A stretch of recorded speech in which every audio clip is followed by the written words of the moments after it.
In the opera's first season, we learned that we as St. Louisans could work together for the common good in peace as well as in war.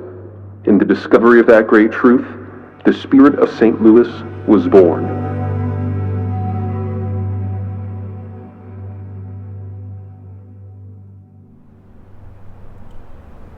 On Tuesday, August 14, 1945, President Truman announced the end of one of the deadliest wars of our time. While the streets of America erupted in celebration, a sacred spot in the center of St. Louis's Forest Park fell silent. Over 9,000 members of the community had gathered for an evening of music under the stars. Norma Terrace and the cast of Noel Coward's Bittersweet paused for a moment of gratitude, and then the orchestra stood up and led the crowd in a poignant rendition of the Star-Spangled Banner.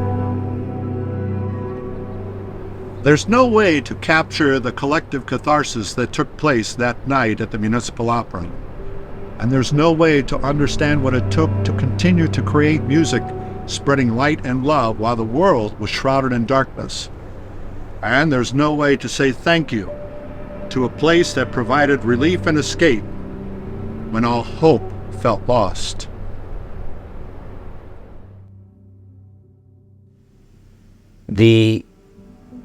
That history, and I've thought about it a lot, of this place being here and being for a community and serving as this beautiful summer place during the Depression, during World War II, during civil rights unrest, during Vietnam, during all of it, right? I mean, that's incredible. Well, I think the first thing you want to think about is theater, that it supplies that for people.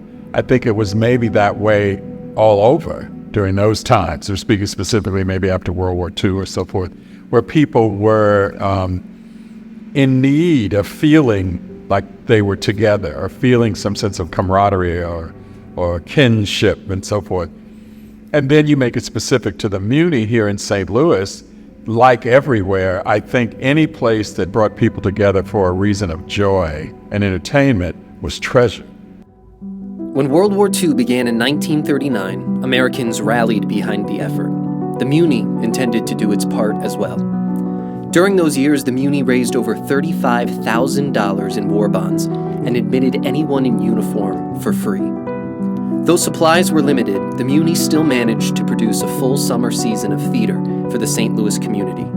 It was more needed than the Muny ever realized. We learn about life through other people's stories. There's a reason the first thing as children, we begin hearing fairy tales, right? There's structures and there's a narrative and there's a way of understanding the mysteries of our lives through these stories.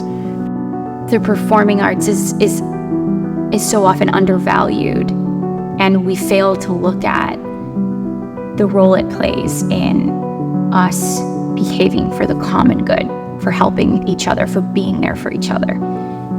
The Muny's attendance grew rapidly over those years, showcasing the vital function that the opera provided during trying times. A space for the whole community to come together. I think it is imperative to the positive health and the growth of that community that you can have more moments that it's like, hey, you and I can look completely different from different sides of town, different belief system, different transportation here, different socioeconomic, but like when something's funny, we both laugh. When something's sad, we both cry. And at that moment, you can look across the aisle to someone that's unlike you and know that there's something the same. Up to 1940, the Star-Spangled Banner was sung sparingly throughout the Muny summers. But as the war progressed, leadership decided that the collective moment before each show would be beneficial to the community. The summer opened with The American Way, and from that season on, every single show at the Muny started with the national anthem. We begin with this thing that recognizes a shared, if viewed differently, history, and a moment where we all may be perceiving or understanding things differently, but we are together trying to figure this out. So I think that's part of what it does, is it teaches us, it reminds us that although we're divided in so many ways, we're also together in so many ways. And anytime we can spend time as a community reminding each other what we love collectively is time well spent and money well spent. And I think the Muny is one of those things that can remind us what we love. Each summer in Forest Park during World War II offered a ray of hope for St. Louis. It reminded citizens that although the days seemed heavy, there were still reasons to celebrate humanity.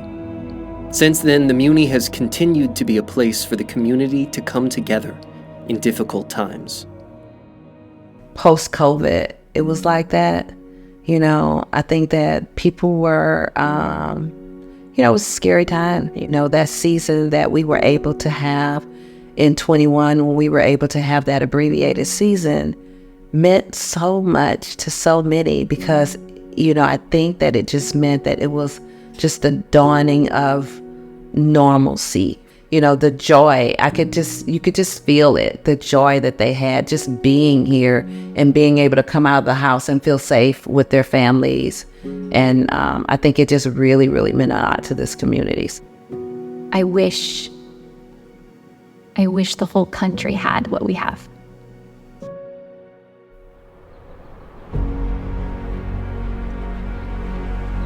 The turmoil of the war took its toll on America and on the Muny, but with blind courage and the support of countless guarantors, the Muny survived. You may think that theater is a trivial part of our culture when death surrounds us at every corner. But with the growing attendance at the Municipal Opera during those years, tells us that it's far from that. This is a place that provided a refuge, an escape, a home for many citizens who faced endless uncertainties. It is a slice of hope and humanity among a sea of troubles. And though the times continue to test our strength, we can be grateful that the weathered bones of the Municipal Theater will always provide a safe place for us to come together, to feel alive, to stand united.